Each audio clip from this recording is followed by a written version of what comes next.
Very, very far down on energy. Energy's come, in fact, we hit a very important number, sacred number. We had 3 states in the last 2 days, reported by our energy group, a group of very strong energy people, who said we hit $1.99 a gallon in 3 different states. And that's an amazing accomplishment because the gasoline prices are coming down. When gasoline comes down, everything, it's such a big category that when gasoline comes down, sort of everything sort of follows. But we inherited a mess, affordability, but you can call it affordability or anything you want, but the Democrats caused the affordability problem, and we're the ones that are fixing it. So it's a very simple statement. They caused it, we're fixing it. And they have a tendency to just say this election's based on affordability, and nobody questions them, John. You know, nobody says, "Oh, well, what do you mean by that?" But they just say the word. They never say anything else because they caused the problem. But we're fixing the problem, and we're pleased to be joined today by many of the wonderful members of the farming community, as well as the Secretary of Agriculture, Brooke Rollins. Brooke, thank you. Thank you, sir. Treasury Secretary Scott Bessent. Thank you very much, Scott. Senator John Bozeman. Thank you, John. Good job. John Hoeven. Thank you, John. And Deb Fisher. Thank you very much. Thank you, sir. As well as Representative Austin Scott, who's been with us right from the beginning. Thank you, Austin. Good job. I'm delighted to announce this afternoon that the United States will be taking a small portion of the hundreds of billions of dollars we receive in tariffs. We are making a lot of money from countries that took advantage of us for years. They took advantage of us like nobody's ever seen. Our deficits are way down because of tariffs. I guess because of the election, because without the election you wouldn't have tariffs. You'd be sitting here losing your shirt. But we're taking in billions. We're really taking in trillions of dollars, if you think about it, Scott, because the real number is, you know, when you think of all the money being poured into the country for new auto plants and all of the other things, AI.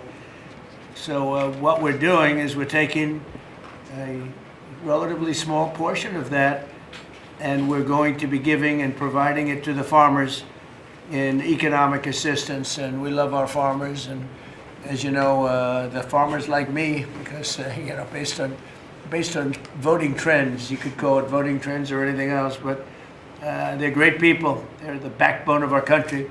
So we're going to use that money to provide $12 billion in economic assistance to American farmers. $12 billion is a lot of money, Merrill. What do you think? Peanuts for you, though, right? Peanuts. She's a farmer of rice. This relief will provide much-needed certainty to farmers as they get this year's harvest to market and look ahead to next year's crops, and it'll help them continue their efforts to lower food prices for American families. And again, we inherited something that we inherited the worst inflation in the history of our country, and we're taking care of it. Farmers are an indispensable national asset, part of the backbone of America. I've always felt it so strongly. They're so important. Unfortunately, under sleepy Joe Biden, he was a sleepy guy, our farmers were crushed by the worst inflation in modern history and crippling restrictions on energy, water, and countless other necessities for farmers. And what they did to the farmer in terms of putting the brakes on was just absolutely unacceptable. In my first term, we had an agricultural trade surplus by a lot. We had a big surplus, meaning we were exporting American agricultural products all over the world, making a net profit, and in many cases a very substantial profit. He came in and ruined it. Biden turned that surplus into a gaping agricultural deficit that continues to this day, but we're knocking it down. It's starting to go very good. In fact, China, as you know, is buying a tremendous amount of soybeans, and the number, I spoke with President Xi recently, very recently, and I think he's going to do even more than he promised to do. So I think the relationship is a very good one. I think he's going to do more than he promised to do, and what he promised to do is a lot. So we're very happy with that. In the last year, Biden bankruptcies rose by 55%, having to do with farms. So farm bankruptcies under Joe Biden went up 55%. That's not good. But now we're once again in a position where a president is able to put farmers first. But unfortunately, I'm the only president that does that. On day one, I terminated the Green New Scam. Energy prices are down. Gasoline prices are down. We've slashed record numbers of crippling regulations, and we're working on huge trade deals, already securing $60 billion in agricultural purchase commitments. And, Biden made none. He didn't make any trade deals having to do with the farmers or any of it. It's crazy. China committed. He was the worst president in the history of our country, by the way, in case anybody has any questions. China committed to over $40 billion of soybean purchases, and that's a commitment. And I asked President Xi if he could even up it. And I think he'll do that. I mean, not a commitment. The 40 billion is a commitment, but the soybean farmers are quite happy.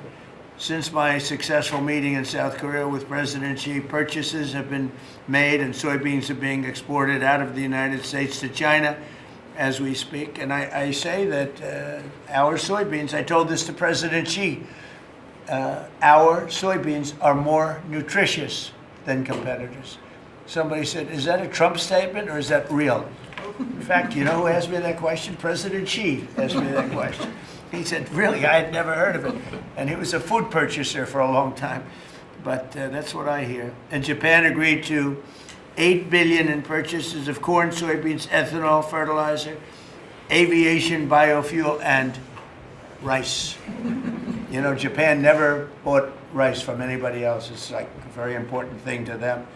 And they agreed to buy rice, okay? Absolutely. So I also proudly signed into law the largest tax cuts in history, and the one big, beautiful bill, the monumental tax relief bill that is benefiting very, very strongly, benefiting the American farmer. And I think also for farmers, we have, as you know, and we got this, the estate tax, or the death tax, as they call it, on farmers, on small businesses. You don't have to pay it anymore. A lot of farms would you love your children, and your children are great, and they want to be farmers, and you leave the farm with your children, and a lot of farms are sort of cash poor, land rich, cash poor, and the kids would go to the local bank or to any bank, and they'd borrow money to pay the estate tax, and they'd end up losing the farm. They go bankrupt, and a lot of death too. Literally. Because they love their farm and they love their business and they love that way of life, they end up committing suicide. A lot of suicides. We have no more estate tax. How about that? Do you have children? I do. Well, let them know. Now, if you love your children, then it's good. If you don't love your children, you don't have to leave them anything. It doesn't matter what I just said. They're still young. I still love them. I have a feeling you love them. I still love them. I have a feeling you love your children. But the estate tax is a very big thing, so you don't have estate tax. You die, you leave your farm or whatever, or small business to your children, you don't have to pay estate tax. It seems to affect the farmer more than anybody else, because you can have a farm that's very valuable, and therefore you have to pay a big tax, but it's not a big value in terms of cash. Maximizing domestic farm production is a big part of how we will make America affordable again, and bring down grocery prices for American families. And again, these are prices that we inherited. When I left, we were doing incredible. In 4 years, what they've done to this country and so many, and not even mentioning the border and the criminals allowed into our country and all of the other. So I just want to say it's a tremendous honor being with you. I'd now like to ask Secretary Rollins to provide some of the details, followed by Secretary Bessent, Director of the National Economic Council, Kevin Hassett, Senator Bozeman, Representative Scott, and then we go to a couple of the farmers' representatives, but we'll all get involved a little bit. You can speak. Anybody is shy to speak in front of the press, and I don't blame you if that's the case, but farmers, Court Holub and Merrill Kennedy will say a few words also, and then we'll have a little discussion, okay? Madam Secretary. Thank you to the greatest boss in the world for a long time now. It's just an honor to be here. I'm going to keep my comments very short because I really want to make sure that you and the world gets to hear from our farmers. So a couple of quick points. Number one, this country and our farm economy is facing a crisis that we inherited that most of these farmers have not seen in their lifetime. Profitability is down. It's just one crisis after another. When we came into office, sir, when you did and you were sworn in on January the 20th, as you mentioned, not one new trade deal had been struck in 4 years. The cost of inputs for our farmers, fertilizer up 36%, manual labor up 47%, interest rates up 73%. When you combine the cost of inputs for our farmers married to no new trade deals, and then you're facing an administration whose priorities were DEI, climate change, putting the farmer aside. I mean, it was an absolute war on agriculture and on our rural communities. That all changed on January 20th. So as, sir, we are working, and you have been just so resolute. I mean, these are our people. Rural America is the fabric of our country. This is the way of life that preserves the American dream for the next 250 years as we celebrate the first 250 years. So we began to go to work immediately. What these elected officials sitting across from us did with the One Big Beautiful Bill, with a lot of help and direction from you, was the largest investment in rural America in any of our lifetimes. We will begin to see that effectuated next year in 2026. As we have fought to bring input costs down, you have talked about, and even this weekend did an executive order, signed one, on looking into the reason that so much of these costs have been driven up over and over. Equipment, again, fertilizer, seed, et cetera, et cetera. We have to make sure we understand why that is. And then the continuing of the additional trade deals across the world. And no longer will America be held and beholden to the regime of other countries' tariff infrastructure. Instead, we are moving our products out across the world.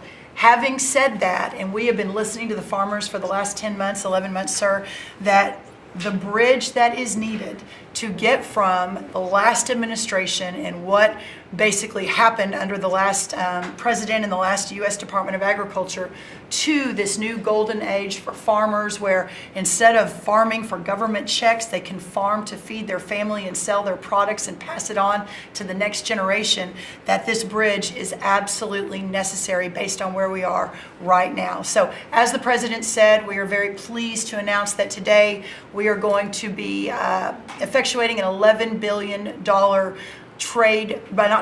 bridge payment to our farmers. The money will move by February 28th of 2026, but by the end of this month, so just in the next couple of weeks, every farmer that is able to apply for it will know exactly what that number looks like. So as you are going to your lender, as you are working to ensure and understanding what you can plant for next year, you will have that number in hand. And we will continue to talk to our farmers, continue to understand exactly what this looks like and what is necessary. The final thing I'll say is 12 billion. Well, we're holding $1 billion back. So today we are announcing $11 billion.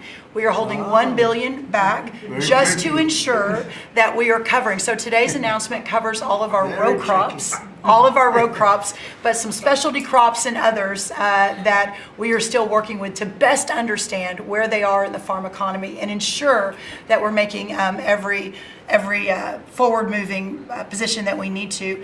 And then finally, as we move to this new golden age for agriculture and for rural America, as we continue to fight for these farmers and ranchers, their way of life, and those that are represented here represent hundreds of thousands of farmers across this country.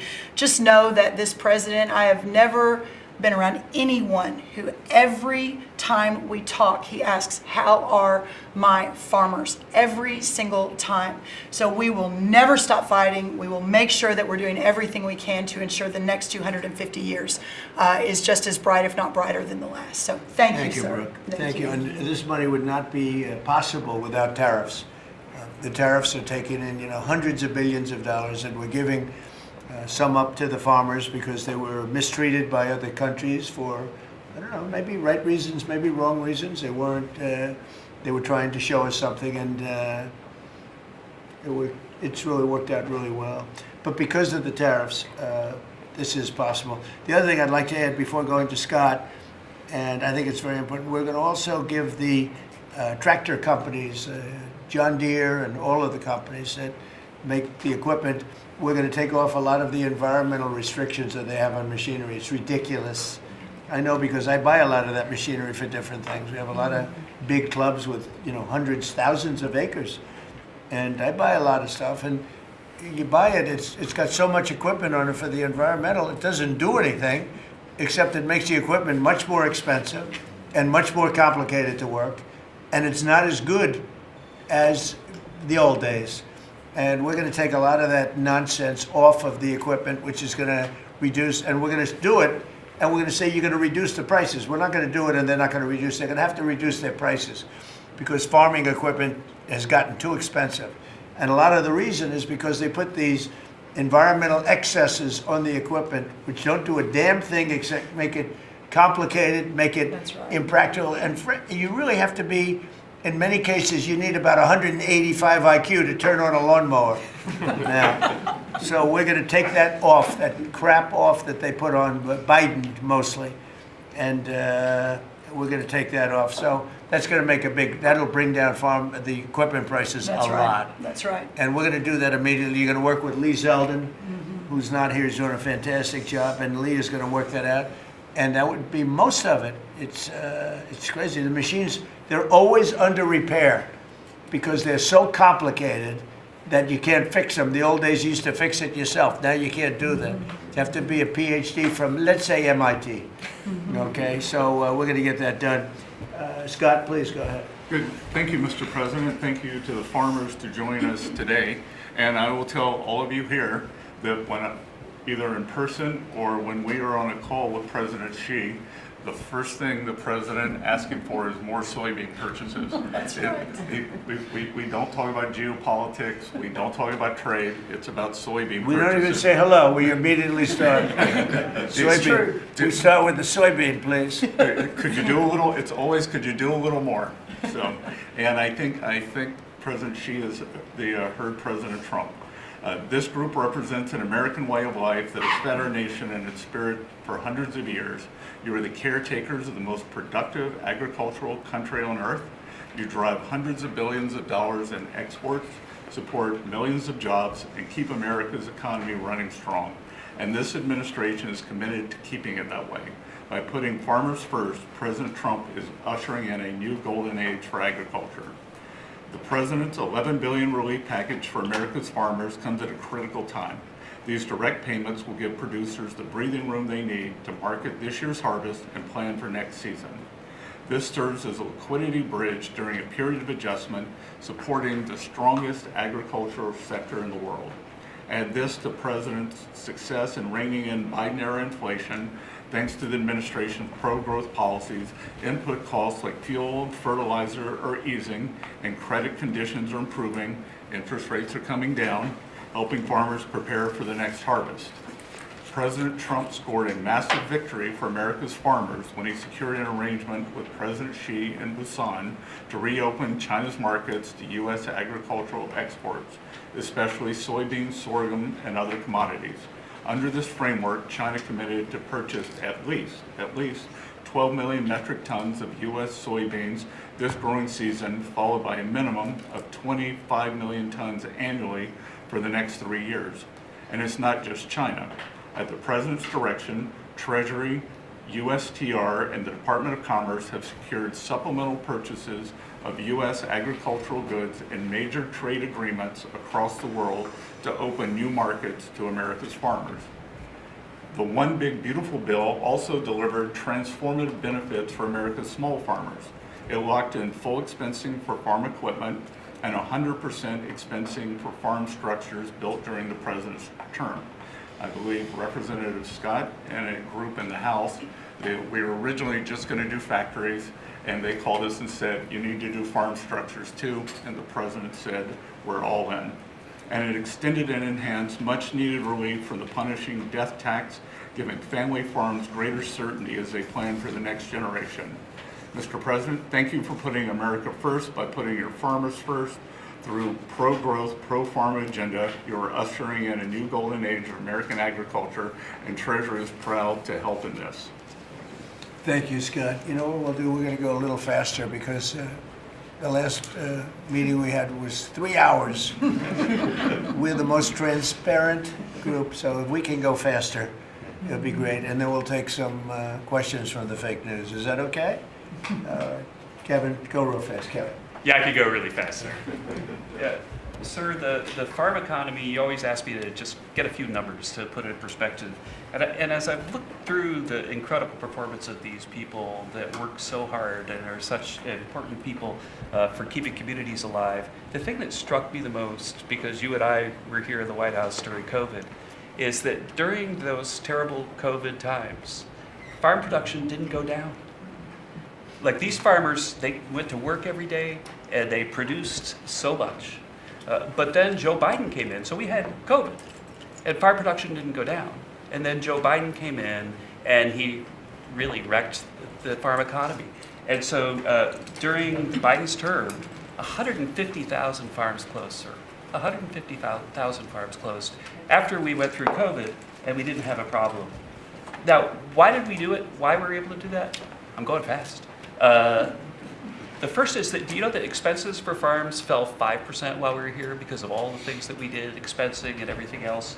But under Joe Biden, they went up 13% because of all, the regulations, energy, everything else. But the thing that really jumped out at me the most is because you had high growth and low inflation.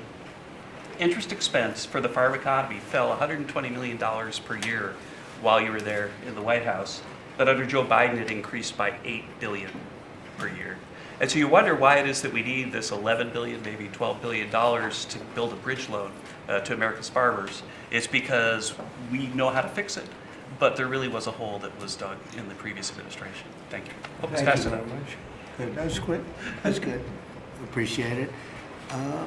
Senator, please. Yes, sir. No, thank you so much. Thank you for convening us this great announcement and all your hard work for farmers. I think I was reading the clips, and I think yesterday you talked about, Mr. Secretary, about farmers needing certainty, and which is so true. This bridge note is one of those things that provides certainty.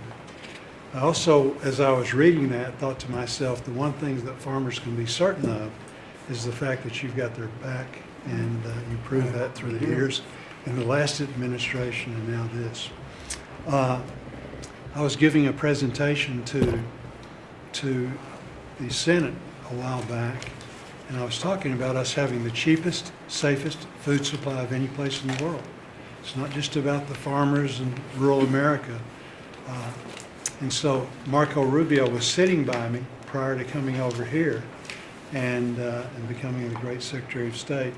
But he punched me and said, "John, always remind him," he was head of the Committee on Intelligence. He punched me, he said, "Always remind them, food security is national security."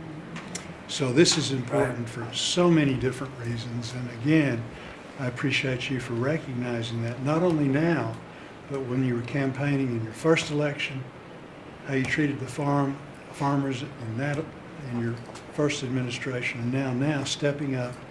So we look forward to helping you. If we need some additional help, looking to Congress, whatever, we'll be there for you. So We're taking in so much money with the tariffs now that it's such a pleasure. Without it, we wouldn't be able to help you. We're making our country, we're the richest country in the world now. And, we have a big decision. Hopefully we're going to get the right decision. It's such a big thing in the Supreme Court right now. And we have a lot of bad people opposed to us, people that hate our country. Other countries are involved, some real sleazebags that I know, political sleazebags. And they're trying to take that away from us. And we have other methods, but they're not as powerful. They're not as quick. Some of the wars that I solved wouldn't have been solved using those methods. So it's a very important thing, the tariff. The decision of the Supreme Court's a very important thing. And Scott, we can do it other ways, but it's slow and it's cumbersome, and it doesn't have the power. It doesn't have the national security power that we have. So I hope we're going to be successful. That's all I can tell you. Austin, please. Thank you, John. Well, first of all, President, thank you for the selection of Brooke Rollins as Secretary of Agriculture. That was a big first step. You want to And- keep her? Absolutely. Can I Absolutely. butt in and second that? She's, not only her, but her staff does a tremendous job. I agree. And Remember we really eggs? do Remember we came in appreciate and all she does. Absolutely. the people in the media, I'm going to be nice, the people in the media were 3 days into offices here, right? They're saying egg prices are up like 90% more than that. And I said, I just got here. I didn't know about it. I just anyway. She got those prices down to below what they were before. She's doing a great job. Now beef is starting to come down, and some other things are starting to come down. Again, we inherited these problems, but we're getting them down. Go ahead, please. She is a fact-based decision maker, and the egg issue is where I learned about her. She said, we're not going to use a vaccine that doesn't work. We're going to develop a vaccine that does. Right.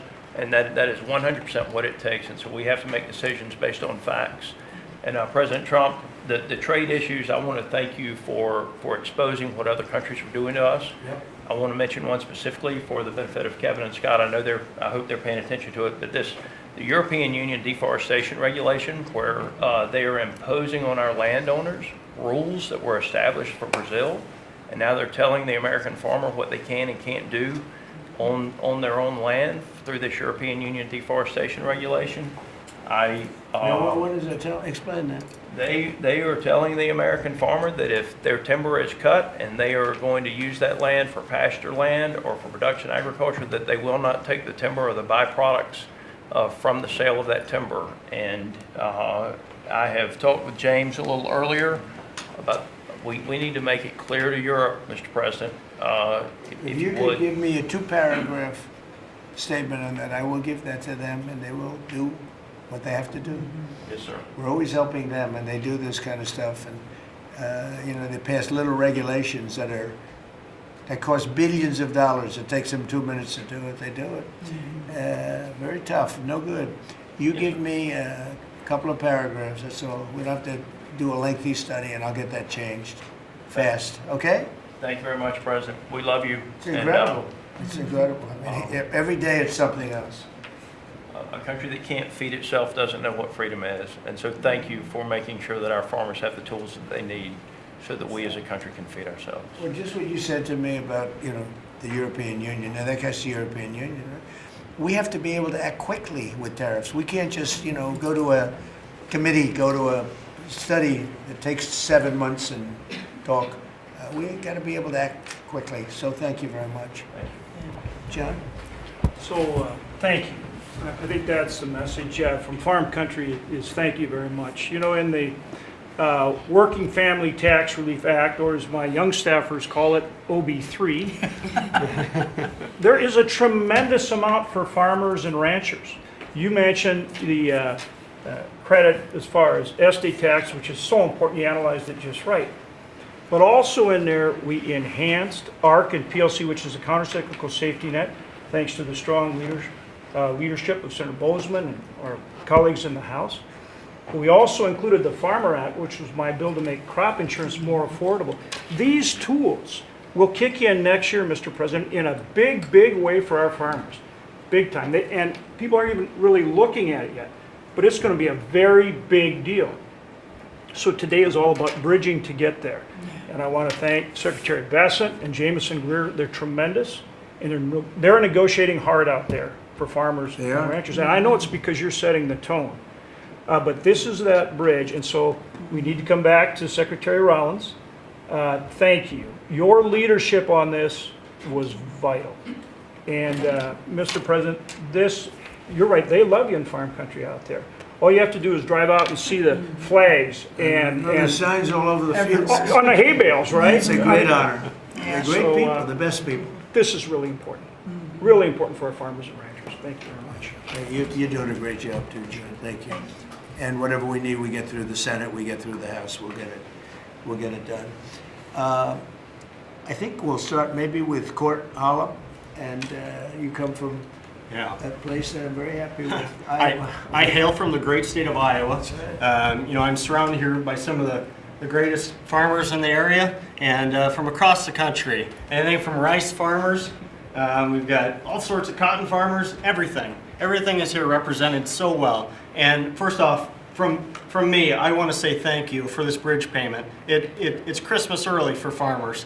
And just to kind of have an icebreaker here for the story, I've got a 2-year-old little boy at home. 2-year-old little boy and a 4-month-old little girl.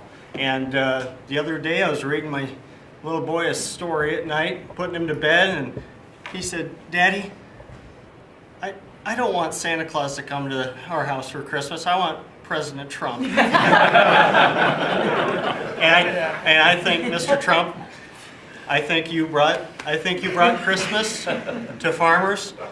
With this bridge payment, we'll be able to farm another year, help us get by. It's such an honor to be here with you. I lost my grandfather and a hired hand in 2002 in a farming accident. And he instilled in me at an early age to love the land, to take pride in what we do. Was that a machine accident? It was a machine accident. And it gets in your blood to farm. It's in our blood. Despite what happened, I want my 2-year-old to farm. I want my 4-month-old daughter to have an opportunity. And what you're doing here in DC is working. You have a backbone to stand up to other countries for trade. You're getting things done. Tax provisions. I'll be able to potentially pass on a farm to my children because of you. Ethanol. You're working for ethanol. Trying to get E15 year-round. We're dealing with California, Prop 12. Let's continue to work on that. I think we can have a lot of domestic product used here in the country, and we can keep America first, and you're good at that. That is who you are.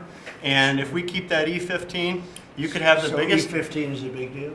E15 is a great deal, year-round. Okay. You could have the biggest stamp. I did that. Trump did that, and we would thank you. Farmers would love you more than anything if we could continue that. Continue to use domestic product, use the byproducts, and even be able to export to other countries. And so what you've done here, and just having us here in the White House with you, sitting beside the Secretary and all these other great individuals here, what a true honor. And I will take pride in this meeting, and I will take this home for many generations to come. And because of what you're doing, hopefully them generations can stay on the whole Bland farm. Well, we're going to bring you into the Oval Office when we're finished, okay? The farmers, nobody else, just the farmers. And we'll take some pictures. Our representatives also. We have to let them, because they're doing a great job, John and Austin. We appreciate it. You're doing a great job. Meryl, go ahead, please. Tell us about rice. Rice. Well, thank you, first of all, for inviting me here. And my friend, the secretary, you have an incredible lady right here. She really is. Along with being a mother of 3 and a wife, I run my family's agribusiness, Kennedy Rice Mill, in a little town called Rouge, Louisiana, about 1,000 people in the northern part of the state. We employ around 150 people taking rice from the field to a finished product, supplying some of the largest food companies that many of you would know here domestically, but also abroad. And my sisters and I, because there is 4 of us, right? I'm the youngest of 4 daughters, started our own rice brand a few years ago to just tell the story of American agriculture that hadn't really been told before. But I wish I was here under better terms. I'll tell you, I think the rice industry thanks you sincerely for what you have done for the California rice market into Japan. It has been monumental for our industry. But us in the South are really struggling. I mean, this is not just a crisis. I would say it's almost a market dynamics that really are true in an anti-competitive nature, right? So it follows what you sent out this weekend. And we do believe that countries are dumping rice into this country today. We've never seen imports this great. Which countries? India, Thailand, even China into Puerto Rico. Puerto Rico used to be one of the largest markets for U.S. rice. We haven't shipped rice into Puerto Rico in years. So this has been happening for years. This didn't start during your administration, but unfortunately, We're seeing it in a much bigger way now. The tariffs are working, but we need to double down because. You want more? I mean, I Well, understand. they're cheating, right? They're, Yeah, no. not, they're just Could I ask- subsidizing and then. Scott, and then India, they- tell me about India. Why is India allowed to do that? They have to pay tariffs.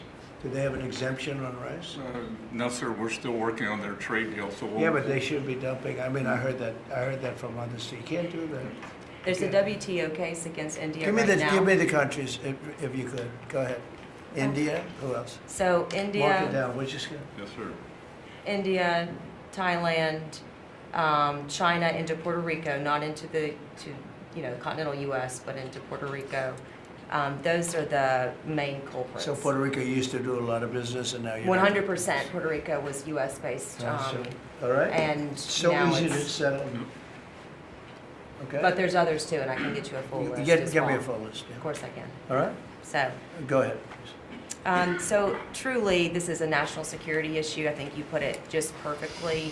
And so I want for all of us in the room to know that rice is more than just a commodity. It's a currency in many of these And countries. you love rice, right? I You love it? rice. Yes, I'm going to get you to love rice too. The next time you're not going to have a button for a Coke, you're going to have a button for rice. Get a little bit of rice. But The farmers our- love what they do. yeah, It's true. Well, our farmers can feed this nation and many nations abroad, but we need fair trade, not free trade. And so we appreciate what you've done today. We appreciate what you did in the big, beautiful bill. I mean, my word, you really changed reference prices. And, we're hopeful that we can even move that further. I know that rice prices right now are the lowest they've been in over 40 years. So we're going to struggle. We're going to max out on our payments probably.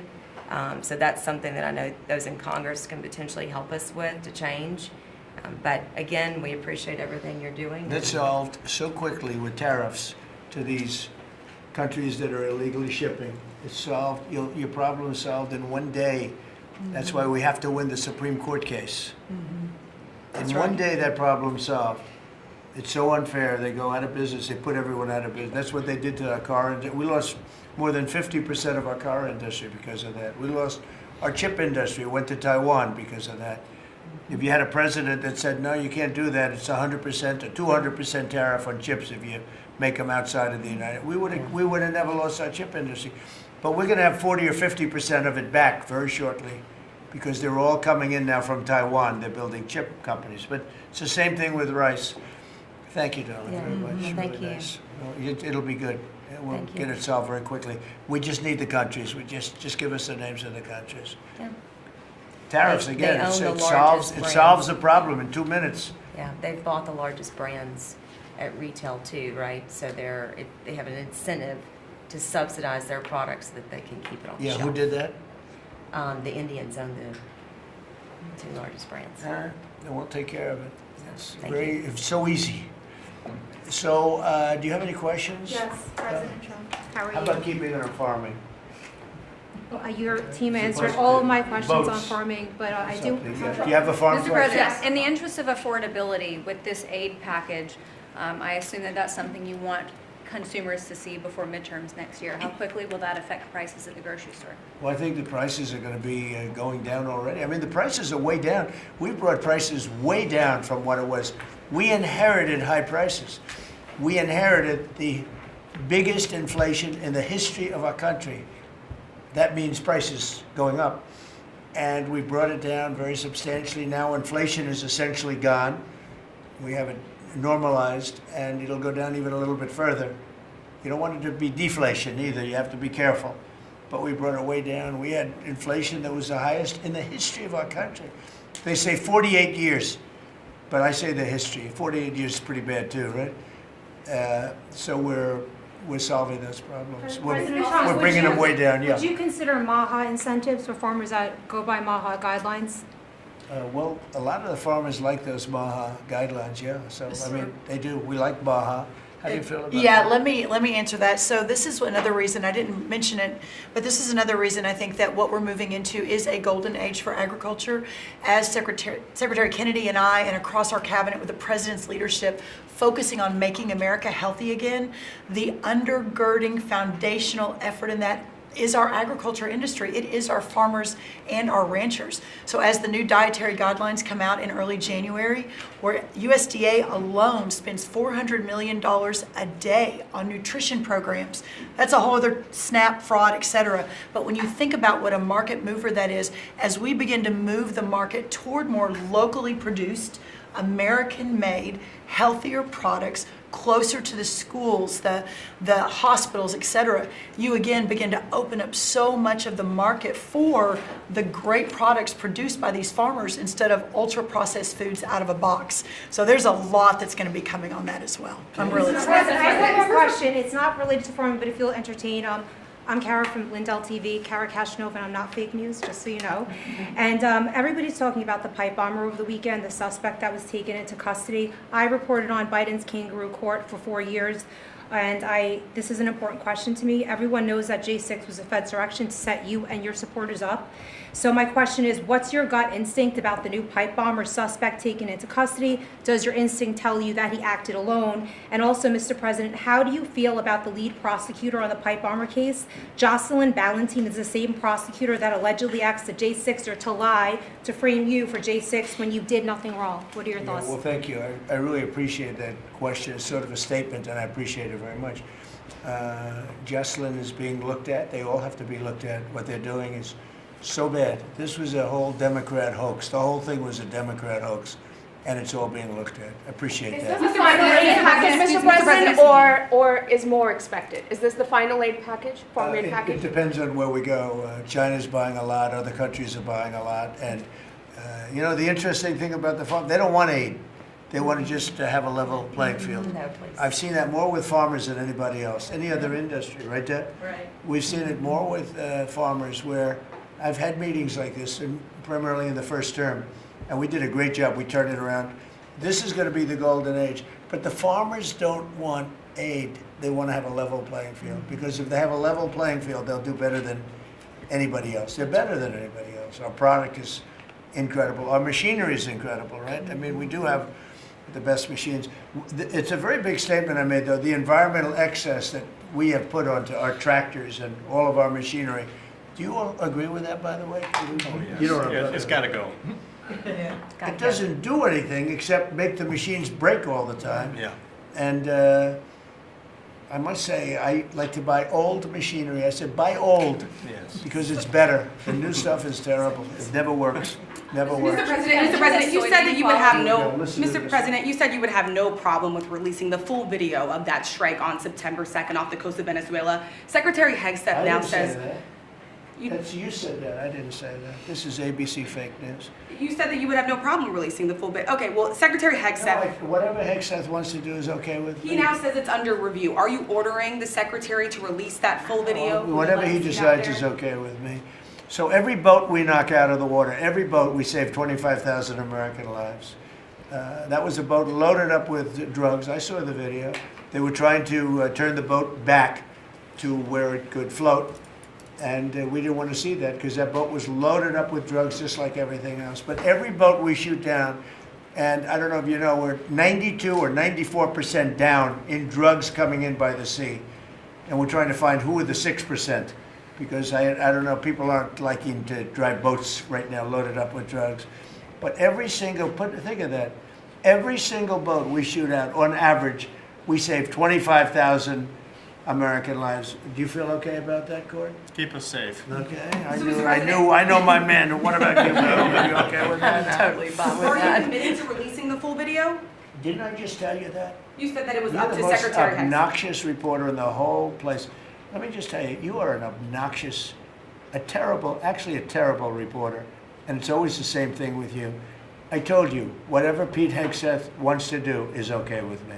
Touching on the midterms, and I just have a quick question. There's at least 20 House Republicans who have either said they're going to retire or not run again. Do you And have any Democrats concerns also. about the And Democrats Right. also. Do you have Well, any? why don't you mention them? How many Democrats are going to retire? How many Democrats?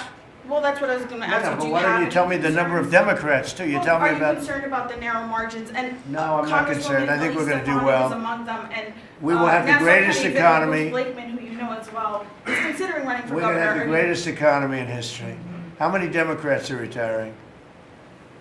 How come you only know the Republicans but not the Because I Democrats? came prepared to ask you a question about. No, you're unprepared because you should know the Democrats. You're totally unprepared. Go ahead. Well, can I ask a quick follow-up Who you with? about? Who you with? I'm with New York Newsday, and I also have a quick follow-up. Congresswoman Elise Stefanik is among those who is running for New She's York great. governor. She's great. Bruce Blakeman, who you also know is He's now also tech- great. Are you planning on making any Well, I'll endorsements? think or about it, but any he's choices great yet? and she's great. They're both great people. We have a lot of great people in the Republican Party. Go ahead. Can I get back to farming? Yeah.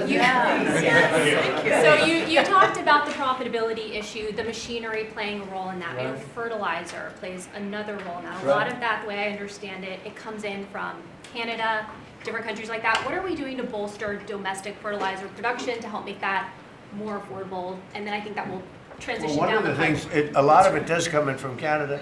It does. And so we'll end up putting very severe tariffs on that if we have to, because that's the way you want to bolster here. And we can do it here. We can all do that here. But I would say what you do, you put very severe tariffs on from coming into other countries. You'll be making your own fertilizer very soon. In fact, Secretary Burgum, this cabinet is so remarkable. Instead of just seeing each other every month, we're literally talking every day, multiples of times a day. But our Secretary of the Interior, I, and Secretary Bessent and others, we have a whole plan in place, including the reshoring of fertilizer and the opportunity to do it in America. Having said that, we've also, per the President's guidance, issued a directive. These fertilizer companies, the seed companies, the equipment companies, all of the above, as our farmers have struggled year over year, the meat packing companies continue to make, a lot of money, hand over fist, a lot of foreign-owned companies. So that's why the President has been very unequivocal in saying we got to figure out why all these input costs are skyrocketing and all of our farmers are struggling, which we're going to do. So That is a when they great take- question and When very they take like important. fertilizer out of the country, all of a sudden we don't do it anymore. Then they start charging and sending the, very high prices from other countries, whether it's Canada or somebody else. We're not going to let that happen. Okay? Mr. President, on the quality of foreign produce, you spoke about soybeans and how the quality here in the United States obviously is a lot better. That's what I've heard. Yeah, is the default of this administration, because that's an issue I understand with root vegetables, citrus as well. Is the default of this administration that even if it's a little bit more expensive homegrown, you will choose homegrown over cheaper produce abroad? I like homegrown. Some things we can't grow because we don't have the heat. There are some things, little delicacies, or maybe not such delicacies, but they grow better in warmer climates, very warm climates actually. But for the most part, I like homegrown. Mr. President, thank you. One on this announcement and then one on foreign policy, if I may. Are you open to tapping into tariff revenue again, should farmers find they need additional relief to get to that level? Yeah, I am. If we're going to make the farmers so strong, and I'm not even talking about financially, because they just want to be able to produce what they can produce, and we're going to make them so strong that it will be indeed a golden age for farmers. And then on Russia and We had it going in the first administration, and then Biden came in and ruined everything. They had no idea what they would. They did. I mean, I think they hated the farmer. I love the farmer. That's why I got 94% of the vote from the farmers. But they hated the farmers. I love the farmers. Go ahead. And then on Russia and Ukraine, obviously your administration has been having talks with each side. Given that there is no peace deal at this point, will your administration stay engaged in those talks to effort a peace deal? We just want to see people stop from being killed. We don't, as you know, Joe Biden gave them $350 billion. You know what I gave them? Nothing. I did give them javelins at the beginning and knocked out a hell of a lot of attacks. But and Obama gave sheets. Remember, Obama gave sheets and I gave javelins. But no, we have a great situation going over there, except for one problem. You got a lot of people dying, and I want to see that stop. So you have mostly Ukrainian soldiers and Russian soldiers. Last month, 27,000 soldiers died, mostly soldiers. A few people from the dropping of a missile in the middle of Kiev or wherever, which is a terrible thing. But mostly soldiers. 27,000 soldiers died last month. That's what I want to see stop. We, as you know, we now sell equipment to NATO at full price, and NATO takes that equipment and probably gives it to Ukraine. I guess they could give it to others too, but for the most part, give it to Ukraine. And they're working with Ukraine and terms of distribution of equipment, missiles, etc. But we aren't spending money. What we are doing is spending time on a humane basis. We want to see if we can stop the killing of 27. It would have never happened. This war would have never happened if the election weren't rigged. If I were president, this war would have never happened. President Trump, Trump, do you support the Paramount deal that If you could talk pick a lot about anything? the soybean purchases. Say it. You talked a lot, obviously, about China's Yeah. soybean purchases. Some lawmakers from North and South Carolina have raised concern that U.S. tobacco farmers were told that China would not purchase flu-cured tobacco this year. Has that come up in your conversations No, I at all? haven't heard that, but we're doing well. The tobacco people, because of the deals I made, they're doing very well. But that could be, if it's the case, I can get it solved very quickly. Do you So President Trump, let us know how you settled on this 12 billion or 11 billion plus one more billion dollar figure? We looked at how they were hurt, to what extent they were hurt.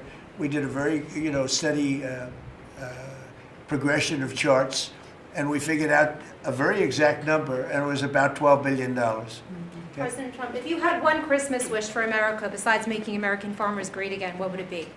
I would say very simply, I go by a statement when people ask that question. Remember that question was asked to Ted Kennedy, and they said, "Well, what are you going to do to make America great?" And he couldn't answer the question. I have a very simple: we're going to make America greater than ever before, and we're going to do it through a series of tariffs, intelligent taxes, and incentives. And our country has never been stronger. We've never had anything like coming in. We have $18 trillion coming into our country right now. There's never been anything like it.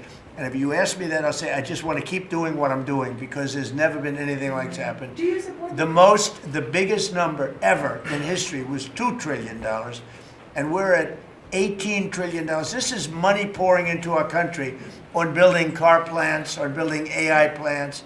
We just want to keep doing exactly what we're doing because nothing like this has ever happened in the history of the world, not just our country. There's never been, Scott, would you say that's right? There's never been anything like the investments coming into America. So this is President, do you a record year. Record year.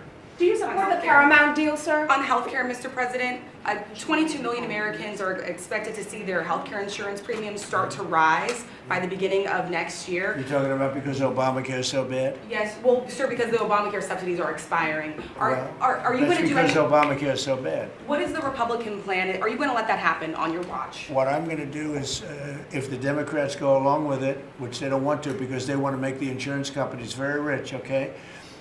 I want the money to be paid to the people to go out and buy their own health care instead of paying to the insurance companies. Their stock has gone up 1,700% in a short period of time. Did you know that? 1,700.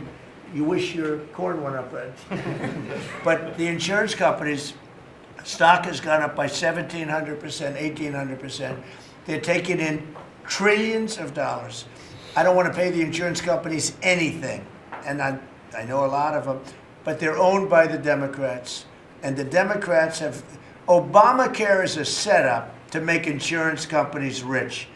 And I want to pay the people, and I want the people to go out and buy their own health care. And that's what we want to do, and that's what the Republicans want to do, because Obamacare is a disaster. And I said it 5 years ago, 4 years ago, 3 years ago. It was always a disaster. It's bad health care that's too expensive for people. And now your premiums, and you said it better than I said it. You said the Obamacare premiums are going to go up. They're going way up.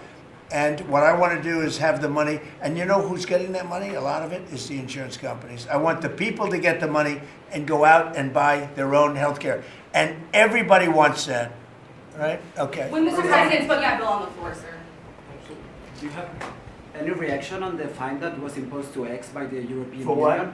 To X, to the platform X, the fine Wow, that the that European was Union. pretty amazing. You're talking about, is that European Union or is it, who did that? European Union or UK? Yeah, the European Commission. Whoa, that's a nasty one. Do I you don't consider know. it an attack? Elon has not called me to ask for help on that one. But no, that's a tough thing. I don't think it's right. No, I don't think it's right. I don't see, how they can do that. No. I'll speak about it later. I'm going to get a full report on it. Look, Europe has to be very careful. We're doing a lot of things. We want to keep Europe Europe. Europe is going in some bad directions. It's very bad for the people. We don't want Europe to change so much. They're going in some very bad directions. That was a big thing. You directed a review of the childhood vaccine schedule, possibly to match what is on par with peer nations in Europe. Would you support ending federal mandates and just making those recommendations for schools? You're gonna have to say it again. As far as the vaccine Louder. As far as the vaccine schedule for children, would you support ending the federal mandates and making it optional for schools? Well, we're looking at a lot of things having to do with vaccines and with the different.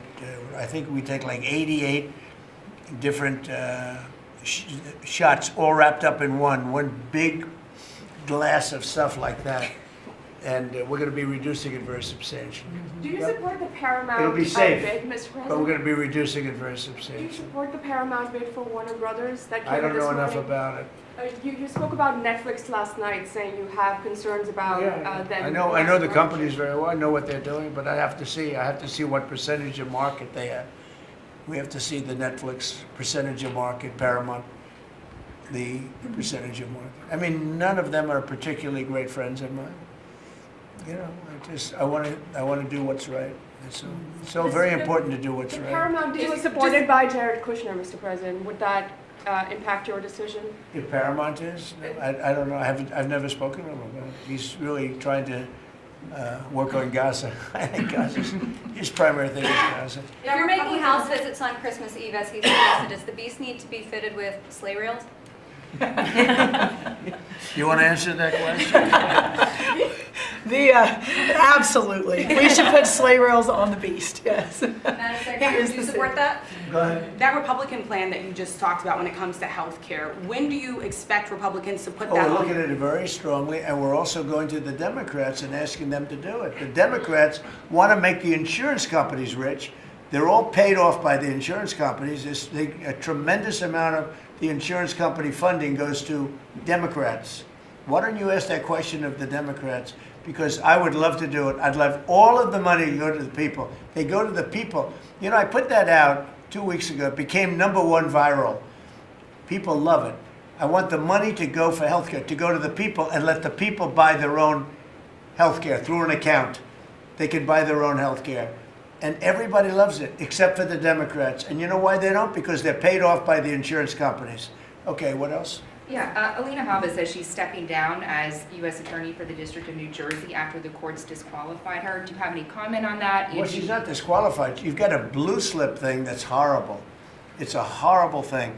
It makes it impossible to appoint a judge or a U.S. attorney, and it's a shame. And the Republicans should be ashamed of themselves that they allow this to go on, because I can't appoint a U.S. attorney that's not a Democrat, because they put a block on it. So if you appoint in Virginia or in New Jersey or in California a U.S. attorney or a judge, I mean, a judge situation is ridiculous.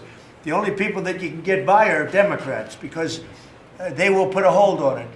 If I put up George Washington and Abraham Lincoln to be U.S. attorney in New Jersey, or to be U.S. attorney in Virginia, we have Democrat senators, they will not approve them. And this is a gentleman's agreement that's lasted for too long, and it doesn't make it, especially in light of what's going on today.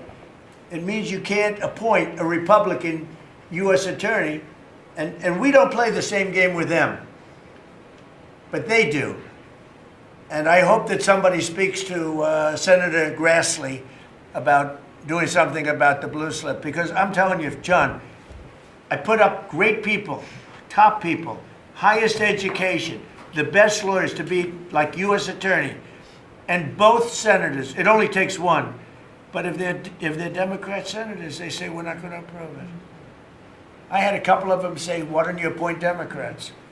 All because Senator Grassley, with his blue slip stuff, will not let anybody go by. By the way, the Democrats have violated the blue slip provision on numerous occasions, but we don't do it. And what it means is, I guess I just have to keep appointing people for 3 months and then just appoint another one. And it's a very sad situation. We're losing a lot of great people.